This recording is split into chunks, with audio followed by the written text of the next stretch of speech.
Hello and welcome back to Candidate Conversations. I'm so excited to engage in today's conversation with a candidate that actually came to us by way of a colleague. So I'm going to shout out Dr. Daphne Harris Brown right now. We're so happy to connect with you today, my Darian. So before we get started, I always like to set the ground with just share a little bit about yourself, maybe where you teach, reiterate your name, just a quick introduction. Okay. My name is MyDarian Booker. I am from a small town in the Mississippi Delta, Metcalfe, Mississippi. Not many people know of it. I have been teaching. This is my eighth year. I'm currently teaching at Urbana High School. This is where I graduated from, and this is my fifth year here. I teach 11th and 12th grade English, so English 3, English 4, and then I also teach 7th and 8th grade ELA with the after school program. Okay, so it sounds like you do a lot, and I'm just gonna re-highlight for the listener because I always think this is so fascinating as someone who moved around a lot as a child, and I went to high school overseas.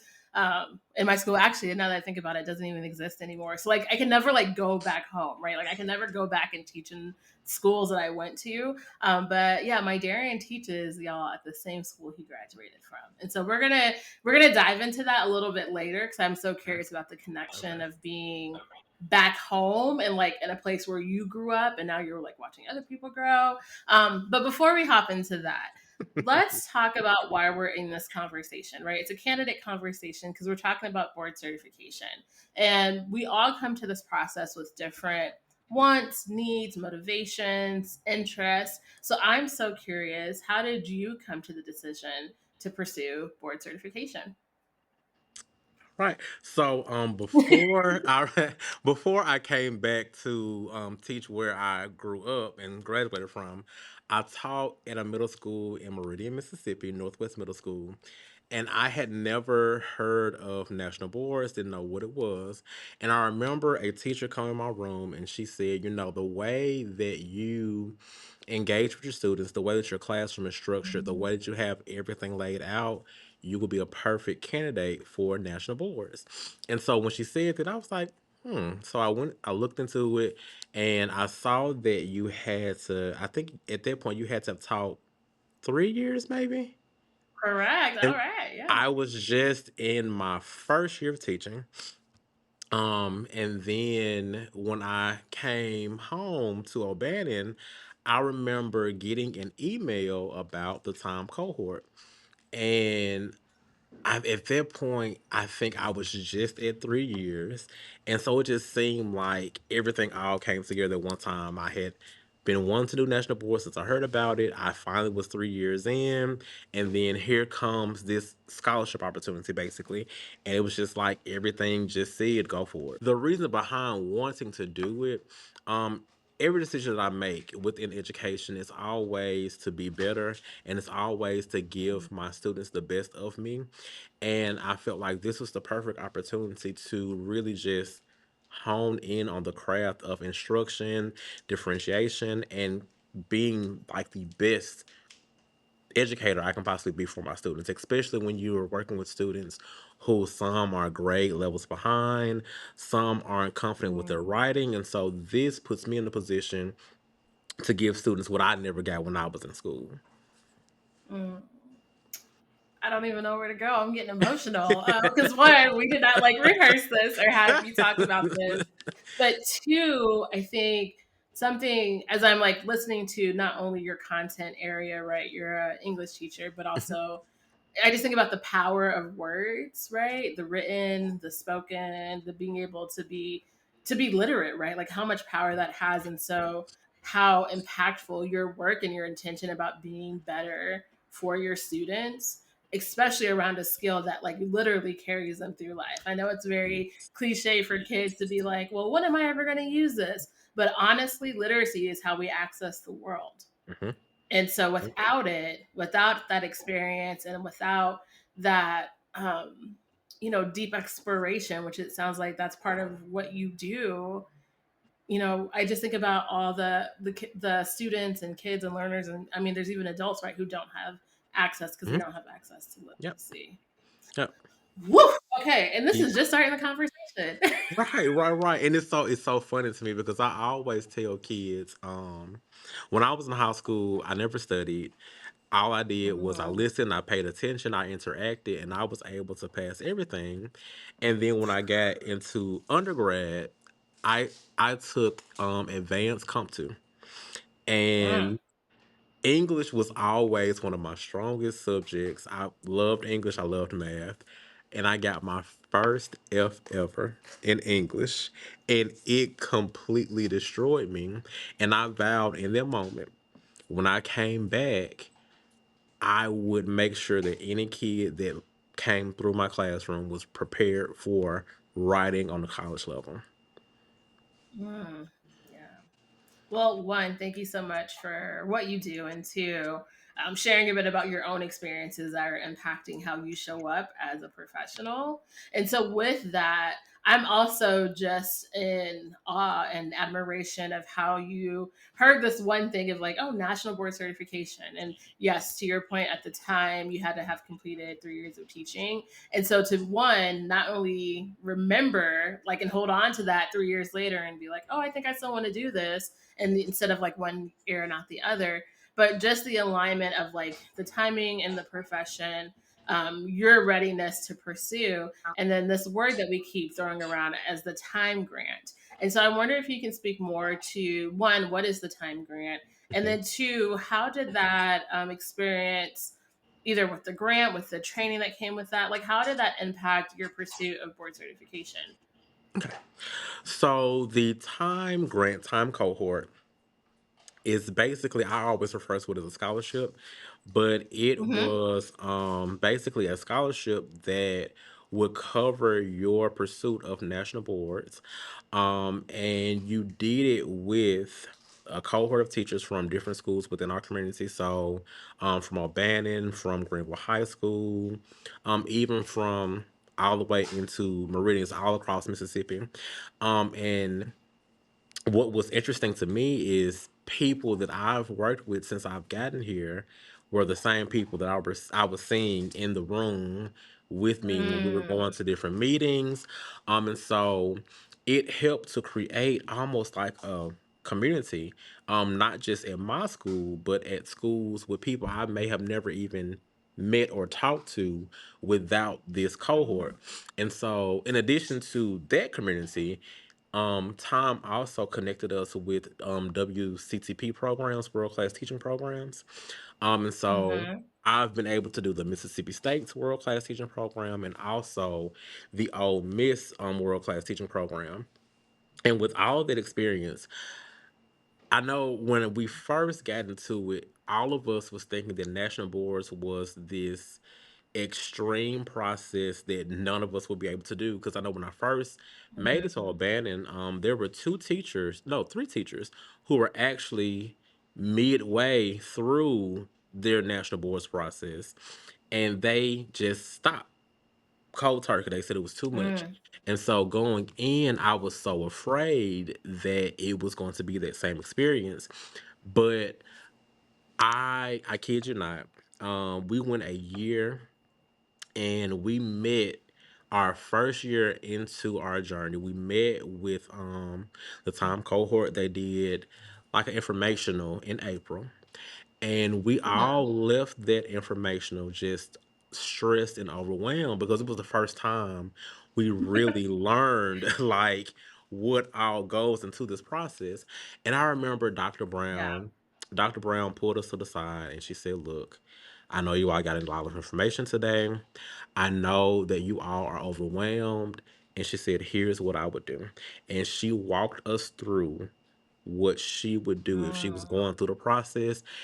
And anytime I think about giving up, anytime I think about quitting, I always think back to her because she mm, constantly reaches out to me.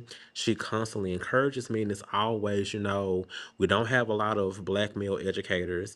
We don't have a lot of black male national board mhm, certified educators. And just mm, knowing that someone is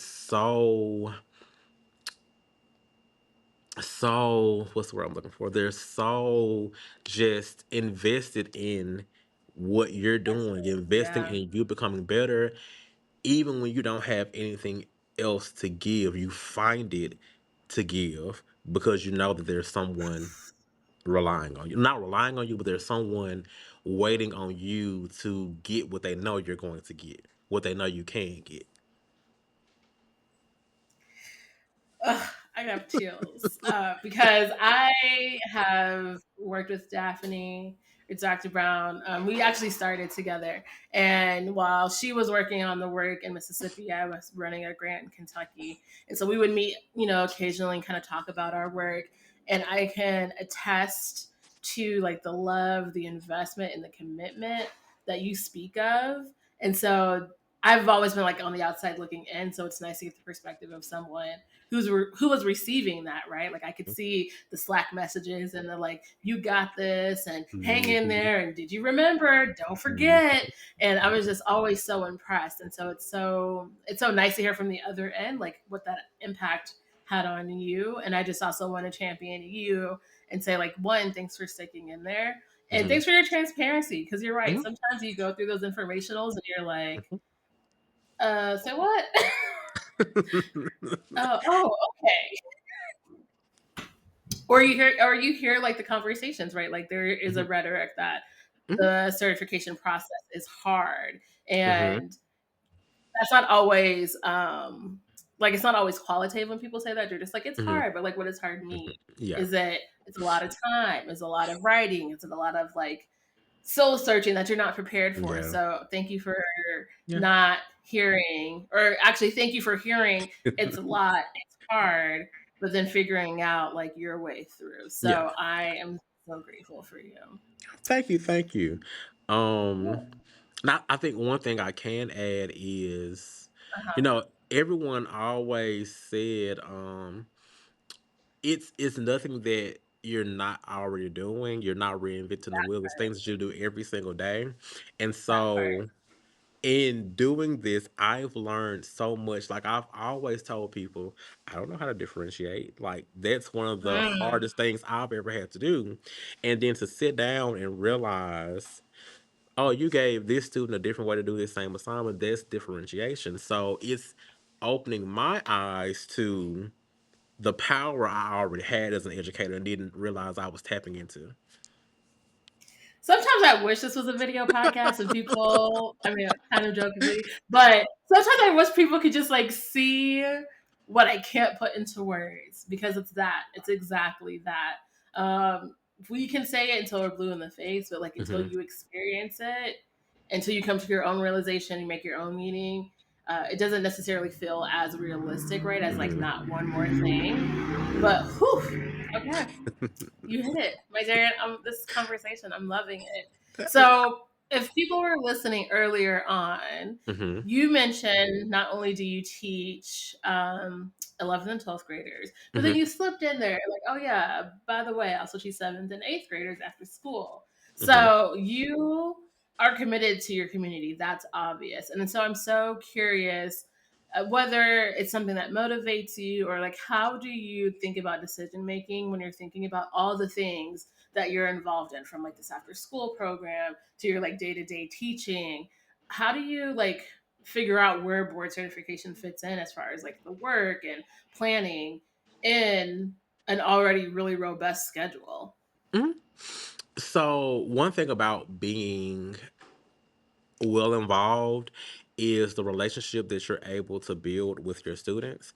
And so Mm. I explained to them early on what National Boards was, what I was trying to do with it, my goals with it, my purpose in pursuing it.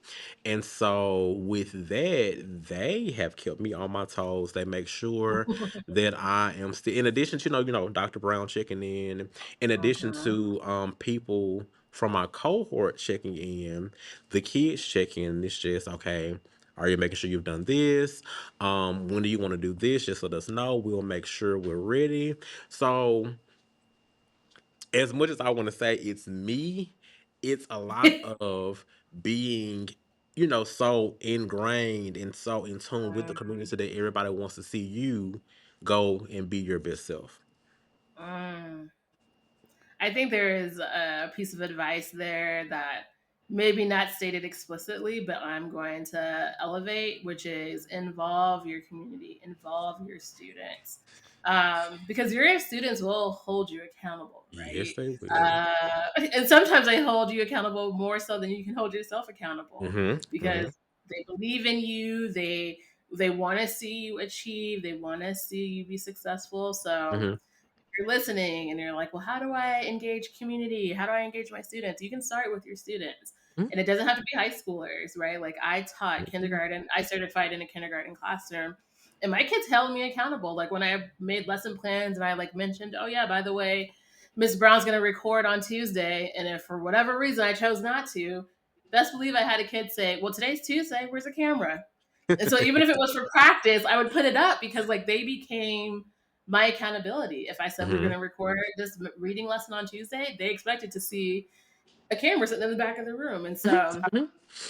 And candidates, I then encourage you yeah, to go involve ahead. your students. Yeah, definitely. And I think with that too, you get to avoid that because like when we were talking about my students not really being the outgoing can you put us on camera Uh-huh. students, it helps you to have those conversations of okay, this is what I'm trying to do. How can you all help me do it without making you uncomfortable? Mm, And so it kind of shows them like I want to do this, but also I care about being involved in the process and I want us to work together. And it's like it's not just me getting it, but it's also you getting it. mhm. So that actually, my Darian brings me into my like next framing of questioning because you are teaching in the school that you graduated from, which most likely means you're probably teaching either siblings or family members or maybe even children of like your classmates, right? Mhm. or or you could potentially be teaching with teachers you had as a student. And so I'm so curious, how do you envision not only certifying but like in this moment going through this process, how is it impacting how you show up in your community, knowing that you have all these ties, knowing that there are so many connections? How does like having this identity as a board certified like teacher to be on your community, and like where do you see it taking you? So funny that you say that because the first year, my first year here, I taught my cousins. I taught my advanced algebra trigonometry teacher. She was pregnant with my one of my students that I taught my first Stop. year. I think she got pregnant the year before we graduated, and he was in my seventh grade class my first year here. So Wow. it was just full circle. But some of the teachers when I was here that poured into me are still teachers that I talk to this day. They're shocked that I became a teacher. But oh, and then also the principal that was the principal when I was graduated became my principal when I was a teacher. So it's a lot of moving parts Wow. to it.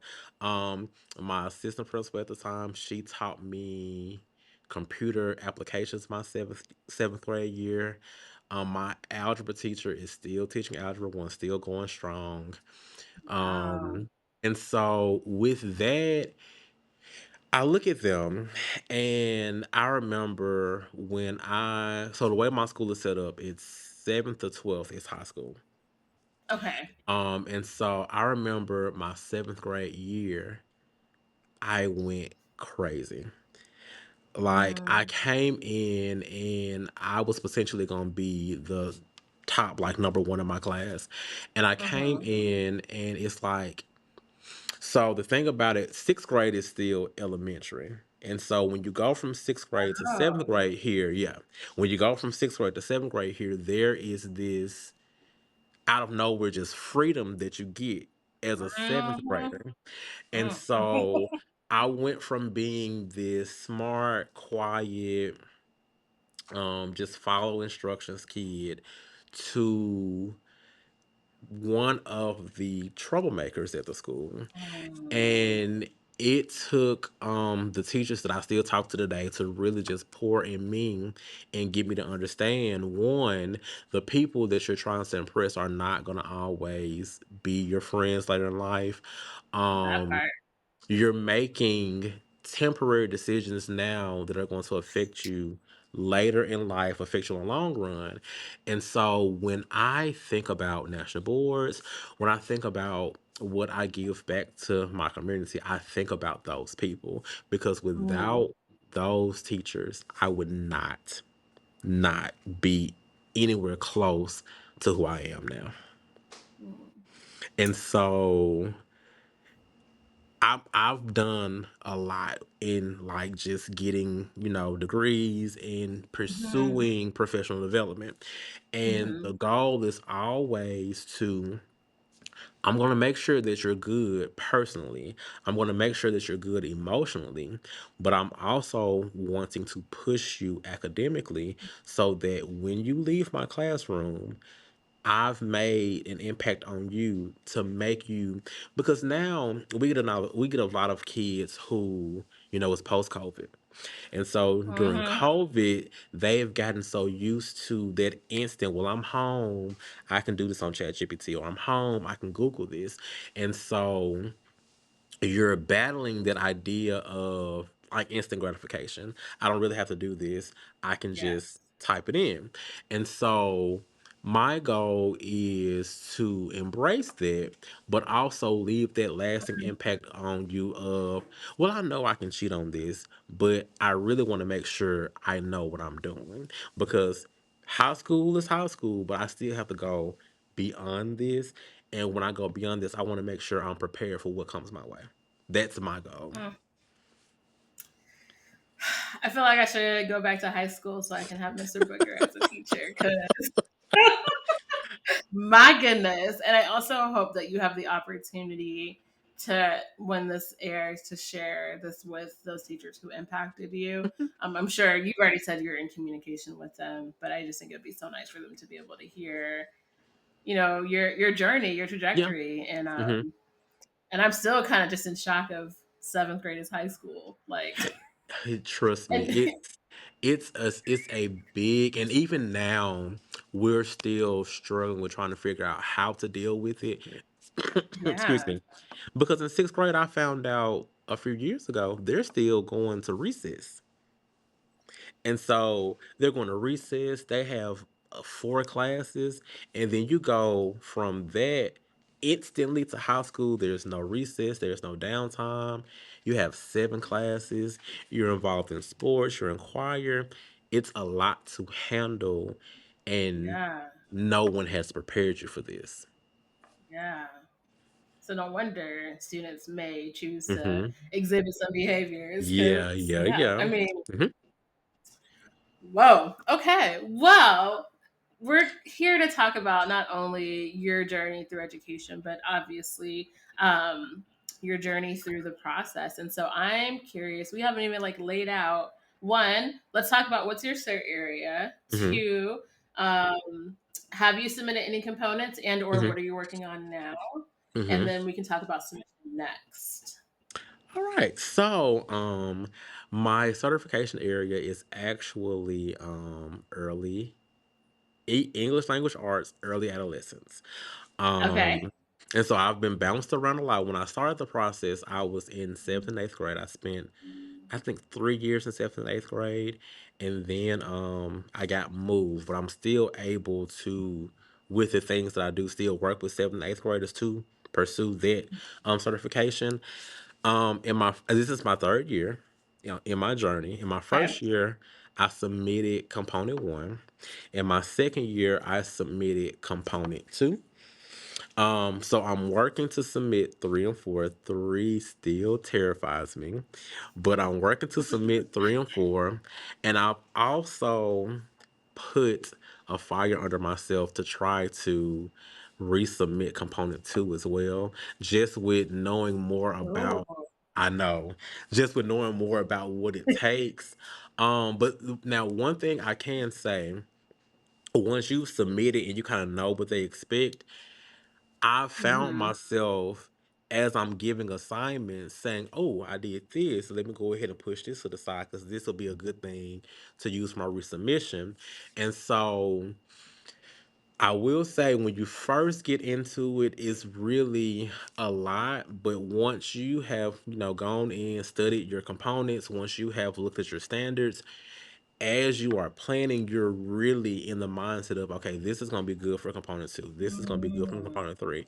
And so, even though I'm terrified of component three, I already know, okay, this is the activity I want to do for my whole group. This is what I want to do for my um small group.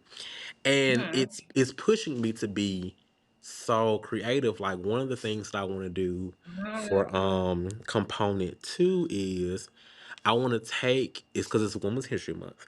So I want to do an Mhm. assignment around that and have kids watch the film. I think it's called The Six Triple Eight by Tyler Perry. Oh, so good.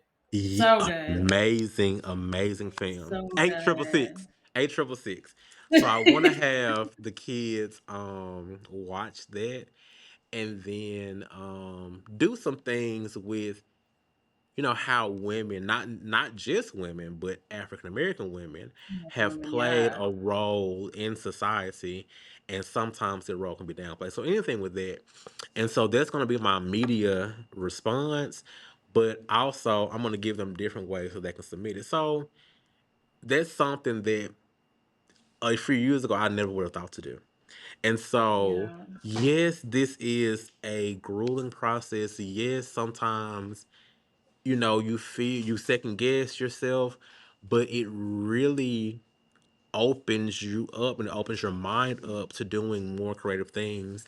That's not just, okay, I need this content, but it's let me infuse you in what's really going on in the world. Let's talk about some topics that reflect who you are as a person. Let's talk about people who look just like you and things that they've done and things that you can do.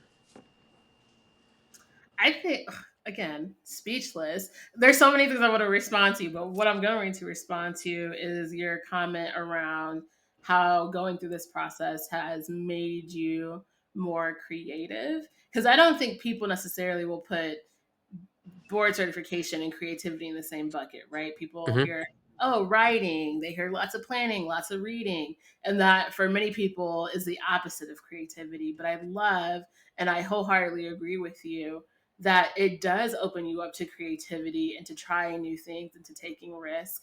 And you're doing it with intention, right? You're not just like throwing things at the wall and hoping it sticks. You're taking risk and you're being creative because you now know and embody that an accomplished teacher does X, Y, and Z, right? They get to know their students deeply. They understand their community. They bring in real world experiences. And in that is where you build that creativity. So, my goodness, I'm so excited for your students. And I was also sitting here thinking, not only is it so dynamic from the perspective of, you know, this platoon of African American women, but the role that they played in the war is based in literacy, right? Their role Hmm. was to get letters Hmm. out. And so like even how you can tie that to the literacy work that you're doing, right? So not only is Hmm. it these wonderful black leaders, but situated in literacy for Hmm. either what they were capable of doing and slash the work that they were sent to do, which is in, like getting Hmm. these letters out. Hmm. Oh With my god. with everything, and I talk about this so much, with everything that's going on, I really, above everything, just want kids to understand how important education is, how important it Mm, is to be able to leave high school and mhm. know, my teachers really, they really taught me. They really prepared me. And I think a lot of times, because I know as a kid, I was not thinking about that at all. I was Yeah. not. I was just ready to get out of here. But I really want kids to understand just how important it is what they're doing now and how Yeah. much it's going to play into their lives when they become adults. So true. That is so true. Okay, obviously, I could sit here and talk to you forever and a day, but also want to like extend some grace and like provide you time back in your personal life. So, Mhm. as we close out this conversation, my dear, and I'm curious. I mean, you've been dropping gems left and right, and I've been trying to pick them up as I've come. But as we close, is there like a piece of advice you would give to someone who might be in the space of like, okay, I'm hearing about this process. I know it's a quote unquote a lot. I don't even know where to start, what to do. Maybe I'll just like not even go through it. So, like, one Mhm. advice for someone who might be considering board certification, and then maybe a piece of advice for someone who's in it. We know submission is right around the corner. Oftentimes, this is a place and space where people are like, either I'm going to do it or I'm not, right? Like, whether they're going to commit to submitting. So, Mhm. that's kind of like a two-parter. What advice would you give to someone who heard that it's a lot, but think it might be for them, but like kind of on the fence? And then what advice would you give to someone who's like in the thick of it and just like needs that like one piece of your wisdom to keep it going? Okay. No pressure. So someone who is thinking about doing it, I would suggest that they actually go to the National Board's website. Go to the National Board's Mm, website, explore, look at the standards. If you kind of have an idea of what you want to certify in, I would pull those mhm, components and I would study them to see, what is it that I have to do to certify. And I think with that, for a lot of people, it'll be, oh, this is all I have to do. Like, this is easy. Because mhm, again, it's things that we do every single day. I think the most challenging part of the national boards is you're writing in a way that's different from what you're used to writing. Especially as an English teacher, mhm, it's hard to change your writing and then also keep to a page limit. um mhm, and then for someone who is in the midst of the process, we're getting to the mhm, finish line and you're trying to figure out, what am I going to do? I listened to this podcast and it's called Teaching to the Top. And something that they talked about was the idea of having glass balls and plastic balls. mm. We're always juggle as teachers, we juggle a lot. We have personal life, we have Yeah. responsibilities at work. Some of us have second jobs. And so the idea is that in that you have things that you're juggling that if it's a rubber ball, you can drop it, it comes right back up. But then you'll have Mm. things that if they are extremely important, they're considered glass balls. And if you drop it, it breaks and it's kind of hard to fix it. And so when Yeah. I think about everything that I have to do for national boards and everything that I have going on, I really have begun to think about, okay, what is it that I can drop and then pick back up and finish later? And what is it that I really have to make sure that I do? And so with that, it's a lot of no's. It's a lot of, okay, I can't do this today, but I can do this another day. It's a lot of, Mhm. okay, if you sit down and just start, you can be halfway finished before you even think about it. And so, Well, yeah, so it's the glass balls and it's the rubber balls, but it's also I'm a procrastinator. I'm a procrastinator and I'm a perfectionist. And so I don't ooh, want that's a to dynamic. right. I don't want to start on something unless I absolutely know when I sit down, everything is perfectly Yeah. ready for me to do it. And a lot of times you just have to do it. Just start. And once you start, it just starts flowing. And before you know it, you've written way more than you could have ever anticipated. All right, y'all. Y'all heard it here. You've heard it from someone who's currently in the process. And I think you can hear and feel the transparency and authenticity that MyDarian brings to this process. And now I feel personally like I need to go make a list of like glass and rubber balls for everything in my world, like personal life, professional life, because that's such a beautiful image of like what's reality, right? Like I can't juggle all the things, and some things are really rubber. And as a fellow procrastinator, like it's nice to know that I have a few rubber balls and then I can focus my focus time on my last ones. So I am so excited for you. I want to pour into you and let you know that you have this. Component three is not as fear inducing as it might feel right now. Set up the camera and let it go. Just like let it go, let it go. Capture all the things. Hmm. There's never the idea that you've captured too much, and you'll find what you need in the time that you capture. So we're rooting you on. We're so excited for you, and this has been such a wonderful conversation, my Darian. Thank you so much. You all have a great day.